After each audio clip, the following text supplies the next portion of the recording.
SEBI வந்து சமீபத்திய செபியினுடைய board மீட்டிங்கில் வந்து நிறைய நியூ அனௌன்ஸ்மெண்ட்ஸ் பண்ணியிருக்காங்க. அதில் வந்து நிறைய வந்து ரிலேட்டட் டு எம்ப்ளாயீஸ், இப்போ லிக்விட் ஃபண்ட் மேனேஜ் பண்ணுறவங்களுக்கு relaxation, minimum investment, employees resign பண்ணி போகிறவங்களுக்கு. So all those things anyway அது வந்து it may not be useful for the investors. ஆனால் 2 வந்து முக்கியமாக வந்து இன்வெஸ்டர்ஸ்க்காக பண்ணியிருக்காங்க. ஒன்று வந்து you know law investment period for NFO, new fund offer collect பண்ணுறாங்க இல்லையா? மியூச்சுவல் ஃபண்ட்ஸ் வந்து என்எஃப்ஓன்னு சொல்லி லான்ச் பண்ணுவாங்க புது ஸ்கீம்ஸ் பணம் கலெக்ட் பண்ணுறதுக்கு.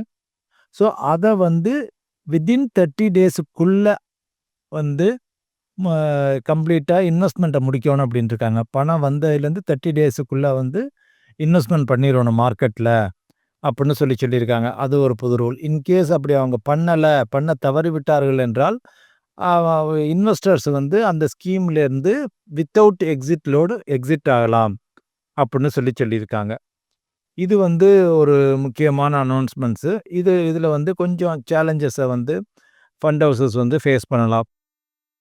2வது ரூல்ஸு, அதாவது இந்த என்எஃப்ஓ வரையில் வந்து சில டிஸ்ட்ரிபியூட்டர்ஸோ பேங்க்ஸோ யாராக வேணாலும் இருக்கலாம். அவங்க வந்து அந்த புது ஃபண்டு என்எஃப்ஓ வரையில் வந்து ஏற்கனவே இருக்கிற ஃபண்டை ரெடம்ஷன் பண்ண சொல்லி இந்த புது என்எஃப்ஓவில் நீங்கள் போடுங்க அப்படின்னு சொல்கிறாங்க. அது வந்து மிஸ்செல்லிங் நடக்குது.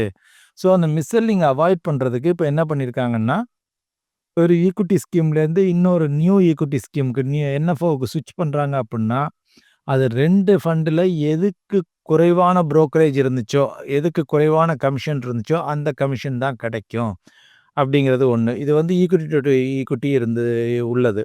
இப்போ என்ன பண்ணியிருக்காங்க, டெட் ஃபண்ட்லேருந்து நீங்கள் ஈக்விட்டிக்கு ஸ்விட்ச் பண்ணிங்கன்னாலும் இது 2ல் எந்த முதலீட்டுக்கு வந்து எந்த ஸ்கீமுக்கு வந்து குறைவான கமிஷன் இருந்துச்சோ அந்த கமிஷன் தான் கிடைக்கும் அப்படின்னு சொல்லி இப்போ அந்த புது ரூல்ஸை கொண்டு வந்திருக்காங்க. இதனால வந்து மிஸ்செல்லிங் வந்து, ஏன்னா ஜென்ரலி வந்து எதுக்கு சம்டைம்ஸ் வந்து அப்ராப்ரியேட்டாக ஸ்விட்ச் பண்ணுவாங்க. பட் சம்டைம்ஸ் வந்து ஹையர் புரோக்கரேஜ் கிடைக்கிது என்எஃப்ஓவில் அப்படிங்கிறதுக்காக ஸ்விட்ச் பண்ணுவாங்க distributors, banks and other wealth management firms. நடக்கலாம் அப்படிங்கிறது தான் அதில் நடந்திருக்கு அப்படிங்கிறத அவங்களுடைய பாஸ்ட் டேட்டாவை செபி பார்க்குறாங்க. ஸோ பார்த்துட்டு இது மாதிரி இப்போ குறைஞ்ச புரோக்கரேஜ் கிடைக்கும், 2ல் லீஸ்ட் புரோக்கரேஜ் தான் கிடைக்கும்னா ப்ராபப்ளி இந்த மிஸ்செல்லிங் நடக்காது அப்படிங்கிறது. ஆமாம், இது 2மே வந்து இந்த 2 ரூல்ஸுமே வந்து பார்த்திங்கன்னா இன்வெஸ்டர்ஸுக்கு வந்து மிகவும் லாபகரமாக அமையும், ஒரு ஆப்டானதாக இருக்கும் இன்வெஸ்டர்ஸுக்காக. Both the rules are in investors favour. ஏஎம்சிஸ்க்கு வந்து என்ன சேலஞ்ச் இருக்கும், இந்த 30 நாளைக்குள்ளே வந்து மியூச்சுவல் ஃபண்டு இண்டஸ்ட்ரிக்கு வந்து 30 நாளைக்குள்ளே நீங்கள் டிப்ளாய் பண்ணணும் அப்படிங்கிறாங்க. அப்படிங்கையில என்ன சேலஞ்ச் இருக்கும் அப்படின்னு வந்து பார்த்தீங்கன்னா, லைக் ஒரு வேளை வந்து மார்க்கெட் வந்து இன்னும் ஒரு 10 நாளில் விழுக போகுதுன்னா அவங்க கெஸ் பண்ணலாம். இல்லை 15 நாளில் ஒரு முக்கியமான அனௌன்ஸ்மெண்ட் இருக்கலாம். கவர்மெண்ட் சைட்லேருந்தோ ஆர்பிஐ சைட்லேருந்தோ அனௌன்ஸ்மெண்ட் இருக்கலாம்.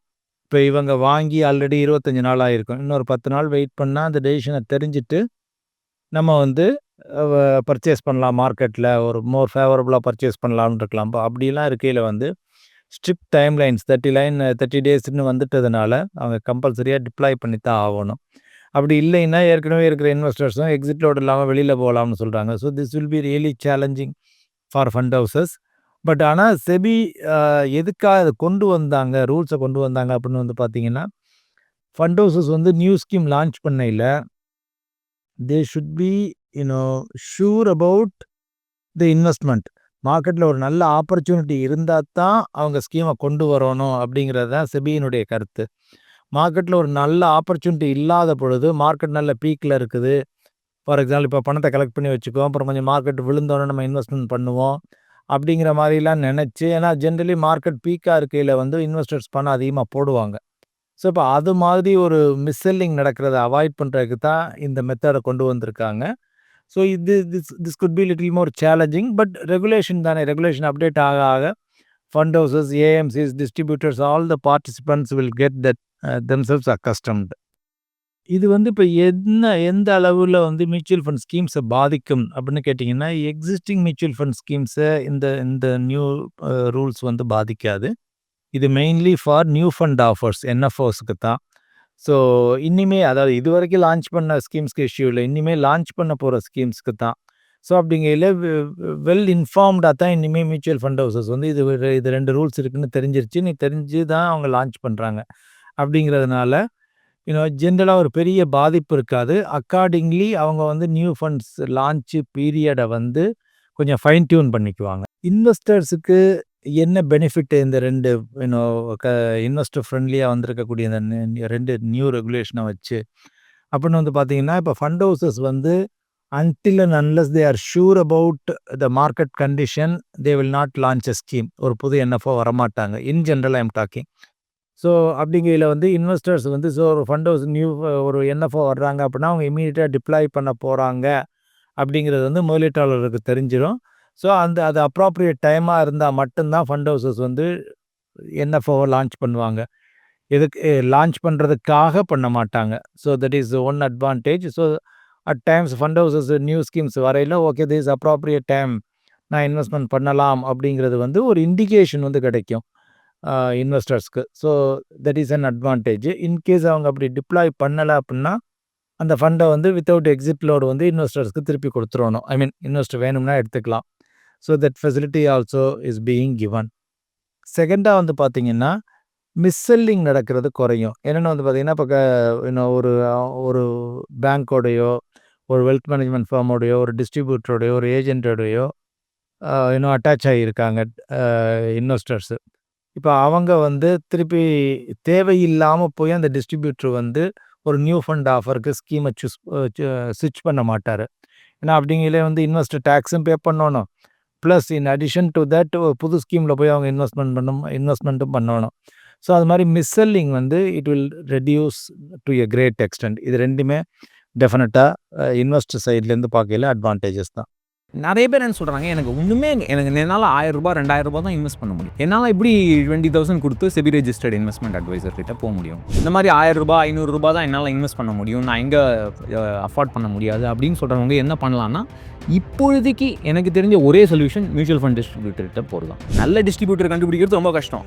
நல்ல ஏஎம்சி நல்ல மியூச்சுவல் ஃபண்டை கண்டுபிடிக்கிறத விட நல்ல டிஸ்ட்ரிபியூட்டர் கண்டுபிடிக்கிறது ரொம்ப கஷ்டம். ஒரு ஃபண்ட் இருந்தால் போதும் ஒரு இன்வெஸ்டருக்கு அப்படின்னு சொல்கிற டிஸ்ட்ரிபியூட்டர்ஸும் இருக்காங்க. சில டிஸ்ட்ரிபியூட்டர்ஸ் எந்த NFO வந்தாலும் அவங்களோட கிளைண்ட் பேஸில் ஏதாவது ஒன்று தள்ளி விட்டுருவாங்க. இங்கே போ, இந்த NFOவில் போடு, அந்த NFOவில் போடு. இதெல்லாம் தீமேட்டிக் ஃபண்ட்ஸாக இருக்கும். தீமேட்டிக் ஃபண்ட்ஸை ரெக்கமெண்ட் பண்ணுறதும் டிஸ்ட்ரிபியூட்டர்ஸ் தான். அஃப்கோர்ஸ் அது வந்து அவங்களுக்கு ஒரு கான்ஃப்ளிக்ட் ஆஃப் இன்ட்ரெஸ்ட் இருக்குது. அவங்க சொல்லுவாங்க மிட் கேப் ஸ்மால் கேப் ஃபண்டில் இன்வெஸ்ட் பண்ணால் பெட்டராக ரிட்டர்ன்ஸ் வரும், நீங்கள் இண்டெக்ஸ் ஃபண்ட்லாம் இன்வெஸ்ட் பண்ணாதீங்க, இண்டெக்ஸ் ஃபண்ட்லாம் நல்லதுன்னு சொல்கிறவங்கலாம் அவங்களுக்கு ஒன்றுமே தெரியாது. இந்த மாதிரியான ஒரு கிரிட்டிசிசம் இருக்குது. பட் டேட்டா சப்போர்ட் இல்லாமல் தான் அவங்க சொல்லுவாங்க. But most of them, not all of them, நல்ல டிஸ்ட்ரிபியூட்டர்ஸ்லாம் எனக்கு தெரியும். இந்த கேப்பை எப்படி சால்வ் பண்ணுறதுங்கிறது செபிக்கே ஒரு பெரிய சேலஞ்சாக இருக்குது. யார்கிட்ட கேட்குறோங்கிறது தான் சார். மனைவி அமைதெல்லாம் கடவுள் கொடுத்த வரும். அதே அட்வைஸருக்கும் போகும். நல்ல அட்வைசர்ஸும் இருக்காங்க, கெட்ட அட்வைசர்ஸும் இருக்காங்க. திடீர்னு எனக்கு ஒரு 50,000 ரூபாய் செலவு வந்துருச்சு. யாரோ ஒரு ஹாஸ்பிட்டலைசேஷன் இல்லை ஏதாவது ஒரு சின்ன எதிர்பாராத ஒரு பிரச்சனை, அதை நான் செலவழிச்சே ஆகணும் வீட்டிலன்னா, அந்த 50,000 ரூபாய் என்னால் கடன் வாங்காமல் ஹேண்டில் பண்ண முடியும். அது முடிஞ்சாலே பெரிய விஷயம்.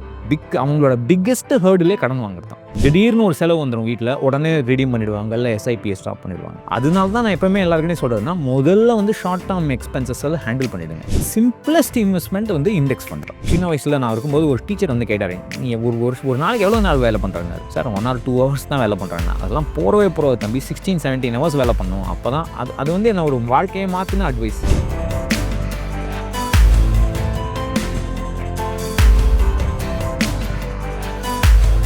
மேலும் ET தமிழ் சேனல்ல வரப்போகும் பிசினஸ் மற்றும் அது ரிலேட்டடான வீடியோவை பார்க்க உடனே கீழே இருக்க சப்ஸ்கிரைப் பட்டனை கிளிக் பண்ணுங்க.